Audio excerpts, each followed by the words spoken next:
अस्सलामुअलैकुम बच्चों, आज हम सातवां क्वेश्चन पढ़ेंगे। संलग्न आकृति HOP एक समांतर चतुर्भुज है। X, Y और Z कोणों का माप ज्ञात कीजिए। ज्ञात करने में प्रयोग किए गए गुणों को बताइए। ठीक है, तो इसका कोड ये बना, इसका जो है फिगर जो है यानी चित्र इसका ये बना हुआ है, इसी को ही हमें सॉल्व करना है। तो चलिए देखते हैं। तो इसके कुछ गुण भी हैं। ठीक, तो सबसे पहले क्या क्या पढ़ना है हमें? समांतर चतुर्भुज के गुण। समांतर चतुर्भुज के दो गुण होते हैं। ठीक है, सम्मुख भुजाएं बराबर होती हैं। सम्मुख मतलब ये आमने सामने की भुजाएं, आमने सामने के कोण बराबर होते हैं। आमने सामने भुजाएं भी और कोण भी बराबर होते हैं। तो यानी क्या है, आमने सामने कोण बराबर होते हैं। और आसन कोण 180, आसन कोण यानी ये बगल वाले कोण, ये दोनों कोण 180 के होते हैं। चलिए इसी दोनों गुणों से हम इसको सॉल्व करेंगे, हल करेंगे। ठीक है, तो सबसे पहले हमें क्या करना है कि हम ये वाला सॉल्व करते हैं। सबसे पहले यहाँ हम अगर इसको निकाल लेंगे तो ये बराबर ये हो जाएगा, यानी x का मान हमें निकल आएगा। तो हमें ये एक का मान निकालना है। ये देखिए, ये एक सरल रेखा बनी हुई है। इस सरल रेखा पे कोई भी कोण बना होता है तो वो 180 का होता है। क्या होता है? 180 का होता है। तो कोण हम 1 + 70 बराबर कितना हो जाएगा? 180 हो जाएगा। कितना हो जाएगा? 180 हो जाएगा। तो हम क्या करेंगे, कोण 1 बराबर कर देंगे 180 - 70। ठीक है, क्यों? क्योंकि ये बराबर की जैसे भी उधर जाएगा, ये प्लस में, उधर आगे प्लस है ना, उधर जाएगा तो माइनस में जाएगा, यानी यहाँ आ जाएगा 110। ठीक है, अब कोण 1 का मान निकल गया, यानी इसी को हम क्या कहते हैं? x बराबर 110 कह देंगे। क्यों? क्योंकि सम्मुख भुजा है। ठीक है, सम्मुख कोण है। ठीक है, उसके बाद क्या करेंगे हम? अब आगे इसको क्या करना है? ये फिगर से तो हमें x का मान निकल गया। अब हम देखेंगे कि आसन कोण 180 होता है। आसन कोण मतलब कोण h प्लस कोण e।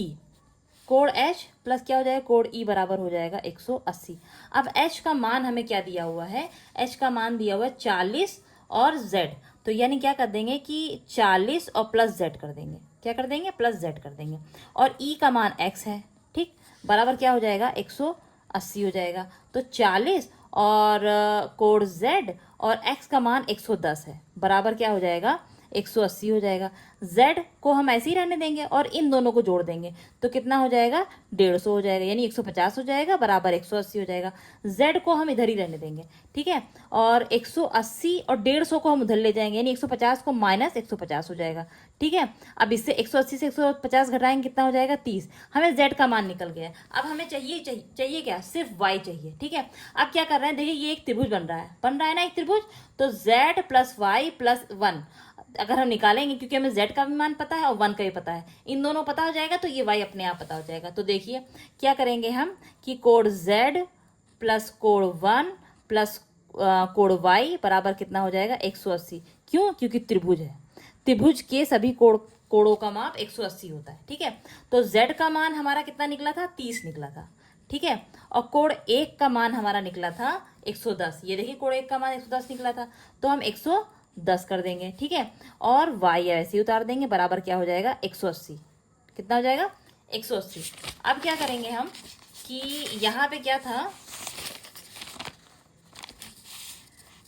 30 + 110 + y बराबर क्या होता है? क्या हुआ था? 180 हुआ था।